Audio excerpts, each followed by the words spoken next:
Hello everyone and welcome back to the channel where we discuss all things narcissism, and this video is going to be about the narcissist's isolation of you. As when a narcissist can isolate you, it becomes far easier for the narcissist to control you because you've no longer got any friends or family to go to, you've no longer got any financial resources, you've no longer got any hobbies to give you any desires to get up out of bed in the morning and enjoy your life. You may no longer have your career, you may no longer have any rights to your property because they isolate you from all forms of support so that they can further their control over you. However, when it comes to dealing with narcissistic people, nothing is straightforward with them. So they don't just come straight in there and isolate you, as that would be too easy for you to notice and you would walk away far sooner. When it comes to a narcissistic person, they come right in there and swoop you off your feet and treat you better than anyone ever has, and they earn your trust in subtle ways. They do things for you. They give you those backhanded compliments, which you don't realise are backhanded compliments and flattery. You take them as a genuine compliment. They give you that insincere praise, which you don't realise at the time is insincere and believe it to be genuine.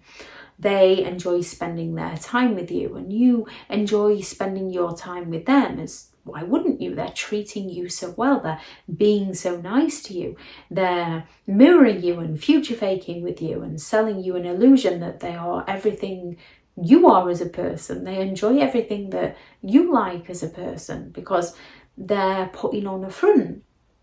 They're not showing their true selves. They're selling themselves to you in order to get their needs met by you. And once they've earned your trust, you then believe and listen to them a lot more. And if you've not had a narcissistic relationship before, you've no reason to not trust them. Or if you were raised by narcissistic parents, you've been conditioned that that behaviour is normal when it's actually far from normal. So when a narcissistic person isolates you, they can just start subtly by you having plans with somebody and letting them know that they've got plans, and they just seem unhappy and depressed about it.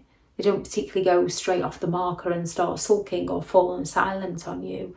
You can just sort of get a feeling that you've offended them, because you have offended them, because they believe they're entitled to all your time and attention. So by you going out with somebody else does offend them, but they've not yet got you where they want you to fully exploit you. So they might just act a little offended, and then you can just sort of sense, you can just sort of feel on edge that I've agreed to go out with these, but I feel like I'm letting them down. And then you're trapped in the place of you're not sure what to do, and you can often find it easier to let your friends down because you've known them a long time and you've got a good relationship with them, than to let the person down who you've not known very long and believe you've got a good relationship, but you haven't got a good relationship because you have to let your friends down to make them feel better, and then you feel responsible because it's a choice you made, unaware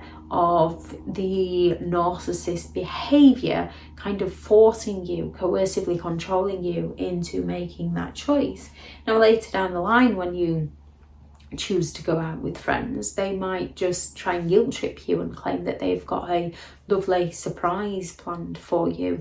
So you can have a friend's birthday party to go to that's been planned for ages, and you might mention to the narcissistic person about this and invite them along with you, and then they go right ahead and arrange a nice family day at the seaside.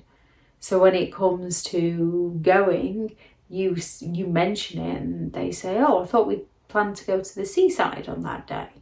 And you're like, yeah, but I did tell you about, and then you're trapped in that catch-22 because you know if you let them down, they're not going to be happy and you're going to have offended them. But so it becomes easier to let your friends down and sort of then be like, oh no, we're off to the seaside, ever so sorry, we've got a family day out planned. Yet your friends are understanding.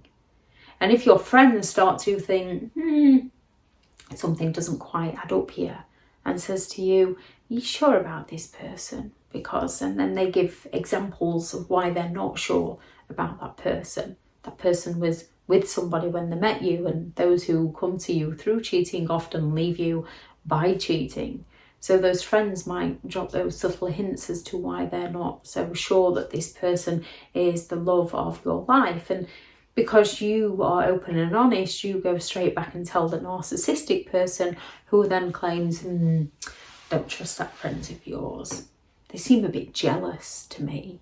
And because the narcissist is treating you well, you can actually believe as to why somebody might be jealous of it, especially if that friend's been in a long-term relationship and just having the normal ups and downs of a genuine relationship, and they fill you in on those things when things are going well for you, and the narcissist is planting those seeds of doubt within your mind. So you slowly become isolated from your friends. And then later down the line, because you feel like you were duped, because you were conned, you might feel stupid, and your ego might stop you reaching back out to those friends. Your family might notice things.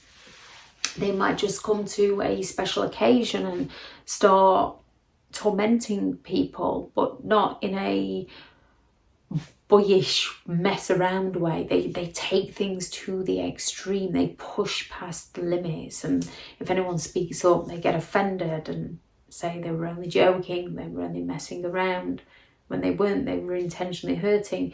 Yet because people can joke and mess around, yet genuine people can joke and mess around, and then if it goes too far, can take a step back and be, oh, I'm ever so sorry, are you all right? I was only messing around. I didn't mean to hurt you. Is everything okay? And they show that concern. With a narcissist, it was, I'm only joking. You're too sensitive. You need to loosen up a bit.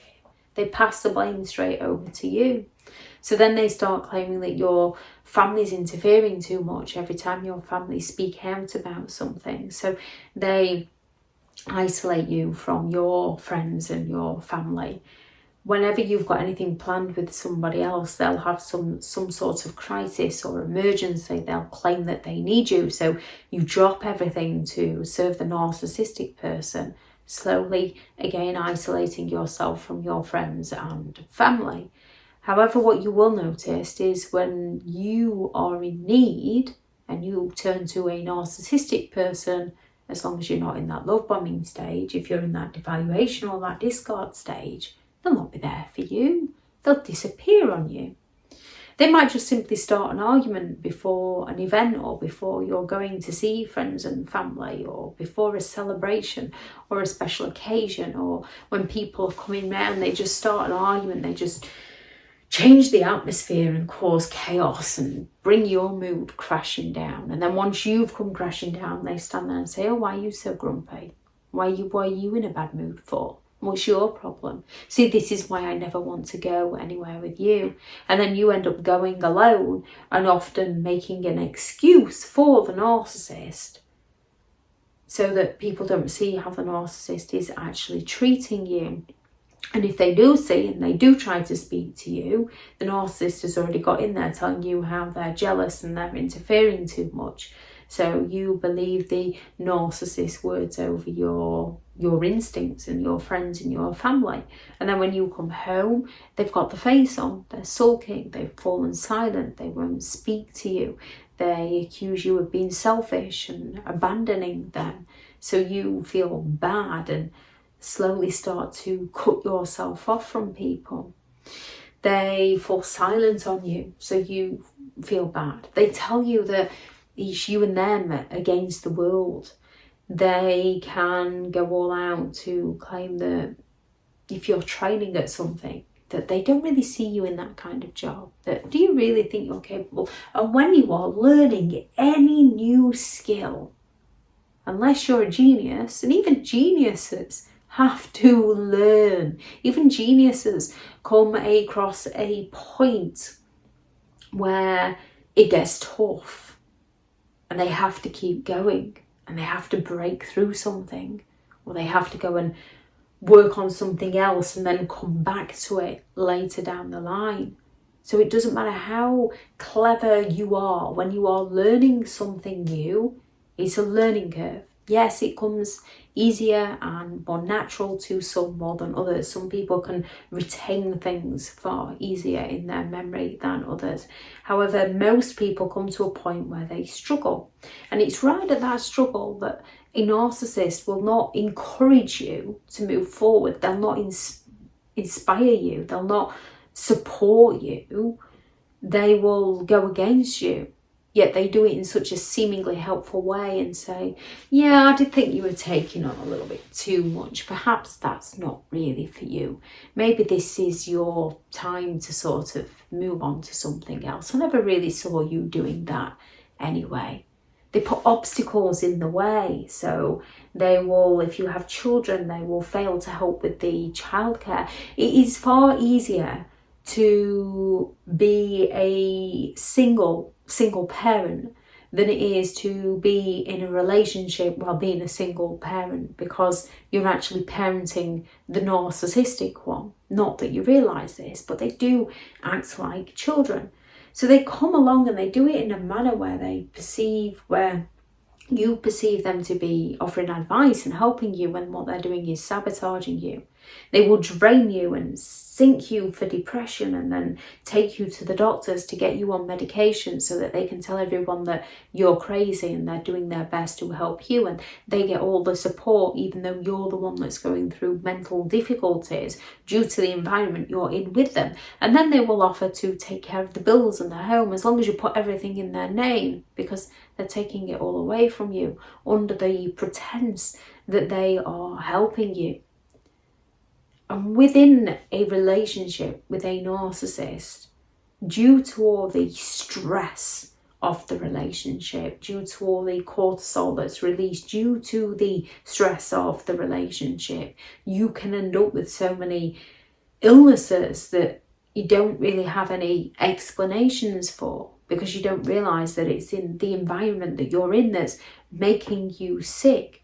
You can go into the freeze survival mechanism to protect yourself, which works great on the short term. On the long term, it's going to negatively impact your life as you become more tired and drained and depressed and lazy, and you might then potentially isolate yourself. Yet you blame yourself for being lazy, you blame yourself for being depressed, you blame yourself for being tired all the time. You can't fathom why you haven't got the energy that or the enthusiasm that you used to have, because you don't realize the environment you are in and the person you are with is taking all that away from you.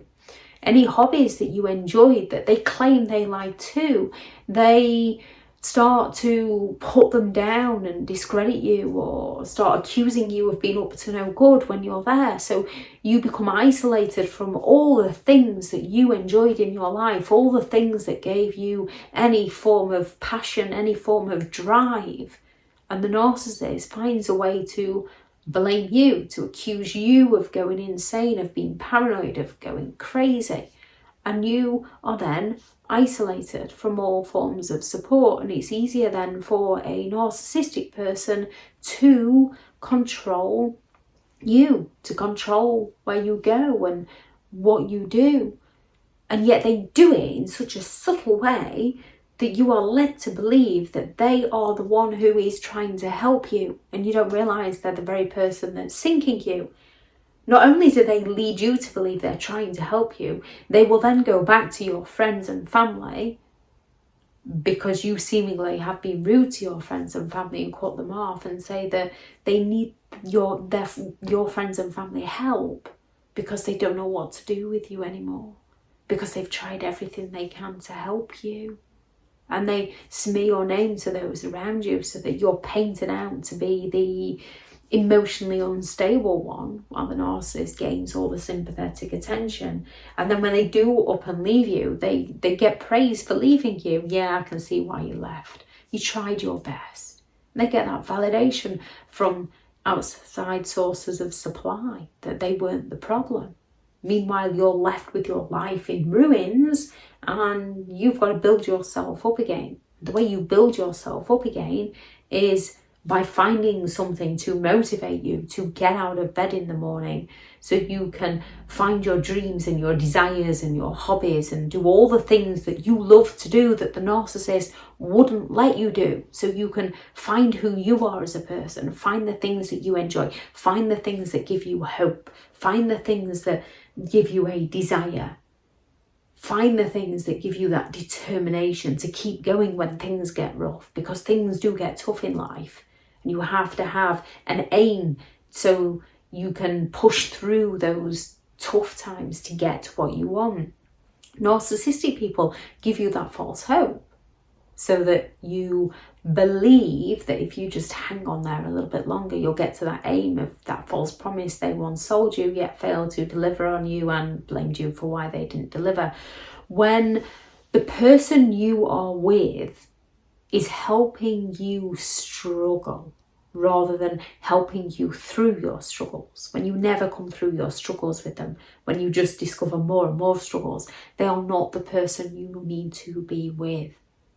When they enjoy watching you suffer, and if you pay enough attention to them, they do get you into a place where you're that miserable and depressed that you do become self-absorbed. Not a self-absorbed narcissistic person, but you become that woe is me and the world would be better off without me, because they've got you in that place that you failed to pay attention to what they're doing, which works in their favour very well. So if you pay enough attention to the environment and see whether they are actually being supportive of you or whether they are hindering you. When it comes to dealing with narcissistic people, the best way is don't go no contact, leave them to go and live their life, and you go and live yours. Not always possible. In which case we need rules to deal with narcissistic people, which I'll link into the video description. If anyone has any thoughts on this video, please do add those into the comments.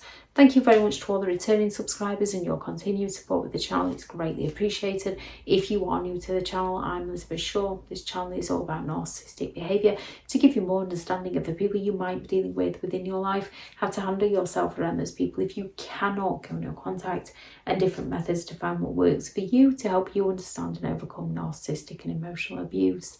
If you do find the information helpful on the channel, please do subscribe. If you are looking for further help and support in understanding and overcoming narcissistic and emotional abuse, I do have several online guides available, and those teachable links are in the video description. If you're looking for someone to speak to, I have partnered with BetterHelp, and their sponsored link is also in the video description. Go out there and create the day that you deserve, because you do deserve to have an amazing day. Bye.